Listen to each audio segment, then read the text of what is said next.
जय माता की मित्रों, आज बात करते हैं मंगलदेव आपके पंचम स्थान में भावा अनुसार अगर फलों की चर्चा करें तो मंत्रेश्वर महाराज कहते हैं कि पंचम स्थान का मंगलदेव आपकी विद्या बुद्धि के पुत्रों के संबंध में अड़चने आपको जीवन में जरूर देता है। लेकिन हम लोगों की चर्चा चल रही है सिंह लगन की, और सिंह लगन में मंगलदेव आपके चतुर्थ और भाग्य का स्वामित्व लेके आपके पंचम स्थान में जब विराजमान होते हैं तो वही पुस्तकें ये बोलती है कि पंचम स्थान में अगर मंगलदेव हो, चतुर्थेश अगर पंचम स्थान में हो तो इंसान सुखी, प्रेमी, विष्णु भक्त, मानी और अपने उद्योग से धनी होता है। तो जब भावानुसार जब बात की जाती तब उसमें बहुत कुछ अंतर होता है, और वही अगर भाग्येश आपके पंचम स्थान में हो तो भाग्यवान, बंधु प्रेमी, गुरु भक्त, धीर और मानी होता है। ये सब बातें, दोनों ही बातें पुस्तकों के अनुसार है, लेकिन जब बात पुस्तकों की करते हैं तो पुस्तकों के अनुसार वैसा का वैसा अक्षरश प्रिडिक्ट या प्रिडिक्शन कभी नहीं होता है। ये केवल दिमाग में, मेमोरी में वो चीज़ें फीड होनी चाहिए आपको कि पंचमेश चतुर्थ में बैठता है तो क्या होता है, चतुर्थेश पंचम में बैठता है तो क्या होता है, भाग्येश पंचम में बैठता है या किसी भाव में बैठता है तो कैसा फल पुस्तकों में है। पुस्तकों से हम लोगों को एक दिशा मिलती है। जिस मार्ग पे हम लोग चल रहे हैं वो ऐसा मार्ग है कि आपको ये देखना पड़ेगा कि आपके पहले जो जो विद्वान इस मार्ग से गुजरे हैं उन लोगों ने क्या सार लिख के आपको प्रदान किया है।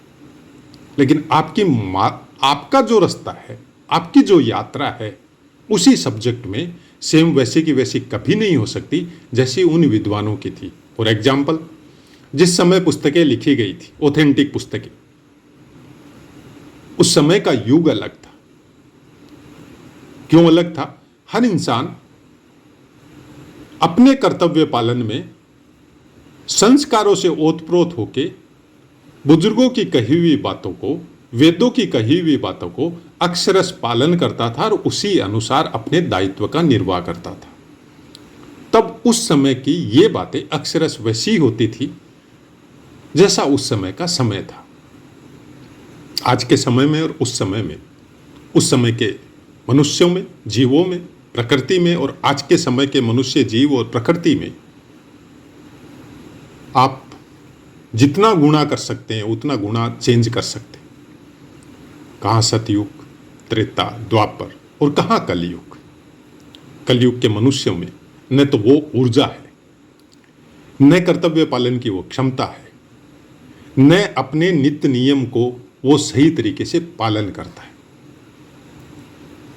क्योंकि उस समय की व्यवस्था और इस समय की व्यवस्था में रात दिन का अंतर है। मंगलदेव के अपने कारकत्व है, वो कभी चेंज नहीं हुई। उस समय में भी वही कारकत्व थे, आज भी वही है। लेकिन आज के समय में उस समय के मनुष्यों पे जो मंगल का प्रभाव होता था वैसा का वैसा पड़ेगा, ये संभव ही नहीं है। क्योंकि जो क्षमता, शारीरिक या मानसिक क्षमता उस समय के मनुष्यों में थी वो आज के मनुष्यों में नहीं है। तो उसका आप 10% समझ लीजिए, उससे ज़्यादा प्रभाव आपके ऊपर नहीं पड़ता है, क्योंकि आपकी क्षमता ही नहीं है उसको भोगने की, उसके पावर को ऑब्जर्व करने की आपकी बॉडी के अंदर वो विल पावर ही नहीं है। मंगल विल पावर को दर्शाता है, मंगल आपके साहस को दर्शाता है, मंगल आपके क्रोध और गुस्से को दर्शाता है, मंगल चोट को, मंगल युद्ध को, मंगल लड़ाई झगड़े का कारक है। जब पंचम स्थान में मंगल बैठता है चतुर्थ स्थान का स्वामित्व लेके, तो वो आपके ज्ञान की काट छांट करेगा। वहां पे वो ज्ञान को, वो आपके प्रेम को कसौटी पे कसेगा। वो वहां पे तीक्ष्ण बुद्धि देगा आपको। अब अकेला मंगल तो तीक्ष्ण बुद्धि दे नहीं सकता। पंचम स्थान का अपना एक महत्व है, ये गुरु का स्थान है, ये राशि का जो स्वभाव है वो बड़ा अलग है। यहां पे स्थिर बुद्धि होता है, मंगल का प्रभाव फिक्स होता है। अगर आपको गुस्सा भी आ गया पंचम स्थान में, सपोज ज्ञान के ऊपर आ गया, तो तुरंत उस सब्जेक्ट को छोड़ देंगे, दूसरे सब्जेक्ट में प्रवेश करेंगे। अगर अपने पुत्रों पे, संतान पे गुस्सा हो गया तो लात मार के निकल जाएंगे या उसको निकाल देंगे। इनका गुस्सा यहाँ पे शांत होना बहुत मुश्किल होता है। ऐसे मंगल को मैनेज करता है खुद गुरु या फिर सूर्य, क्योंकि गुरु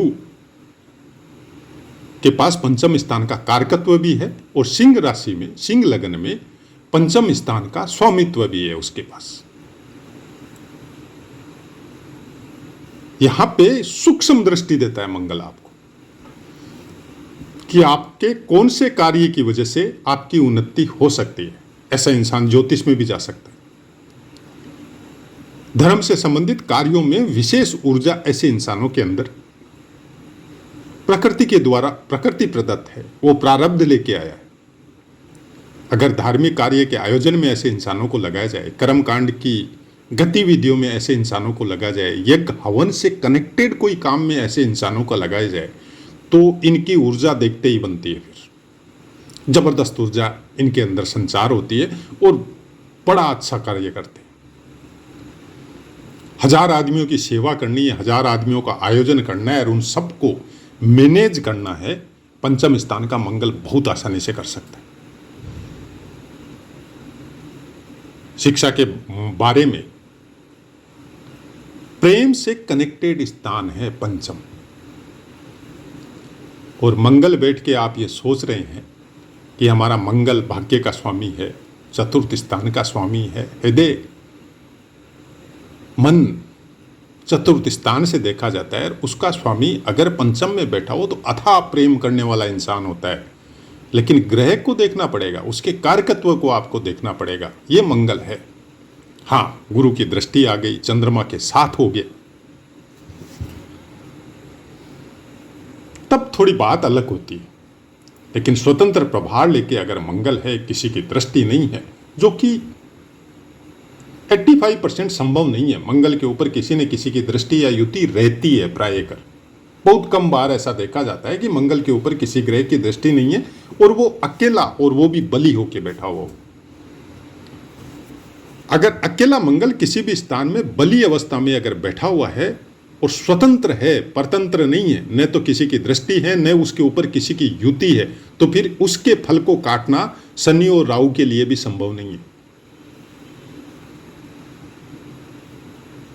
ऐसा इंसान अति उत्साही होता है और अति उत्साह में अपना भी नुकसान कर लेता है, अपने भौतिक शरीर का भी नुकसान कर लेता है, फिर भी हार नहीं मानता है। हम लोग बहुत सी कहानियां और बहुत से दृष्टांत जब देखते हैं मंगल की ऊर्जा के विषय में, युद्धों में, कि सैनिकों को 20-20, 50-50 गोलियां लग गई, फिर भी वो लड़ रहे, और सामने वाली प्लाटून को आगे बढ़ने में केवल एक सैनिक ने रास्ता रोक रखा है, जिसको 50 गोलियां ऑलरेडी लग चुकी। यह है मंगल। इनका गुस्सा जब चरम पे होता है ना, तो भौतिक शरीर कितना भी नुकसान हो जाए, अगर एक अंग भी एक्टिव है तो फिर ये लड़ते रहेंगे, हार नहीं मानते।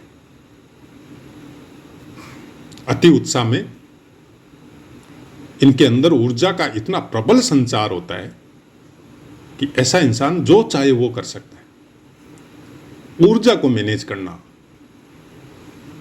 केवल गुरु के वश में है या सूर्य के वश में। पिता स्वरूप होता है सूर्य, और सिंह लगन वालों के लिए तो सब कुछ होता है सूर्य। मंगल की ऊर्जा को बहुत आसानी से मैनेज कर सकता है। काल पुरुष की कुंडली अनुसार सूर्य के पास स्वामित्व होता है पंचम स्थान का, तो फिर इनकी बुद्धि को कोई भी नहीं काट सकता। ये पारंगत होते हैं अपने क्षेत्र में, चाहे ये भौतिक शिक्षा लो, चाहे आप पौराणिक शिक्षा लो, कोई भी तरह की शिक्षा संसार के किसी भी कोने में वास कर रहा हो, ज्ञान के क्षेत्र में इनको हराना बहुत मुश्किल है। फिर टेक्निकल लाइन में, क्योंकि जो भी रिसर्च या टेक्निकल लाइन होती है ना, उसमें बहुत ज़्यादा स्पीड आपको चाहिए। दिमाग की नसों की बहुत ज़बरदस्त स्पीड चाहिए, तुरंत निर्णय लेना पड़ता है आपको। कोई रिसर्च कर रहे हैं और कुछ केमिकल वगैरह इधर से उधर करना है आपको, तो तुरंत निर्णय लेना पड़ता है, और वो तुरंत निर्णय लेने में मंगल सबसे ज़्यादा कारक होता है। स्पीड जिसको चाहिए ना, उसके लिए मंगल जरूरी है। आपकी नसों में तुरंत रक्त का संचार हो और उसके अनुसार कार्य आप कर रहे हो, तो उसमें सफलता मंगल ही दिलवाता है। तो आशा है मित्रों, पाठ समझ में आया होगा। अपनी वाणी को विराम देते हैं, आपसे आज्ञा लेते हैं। जय माता।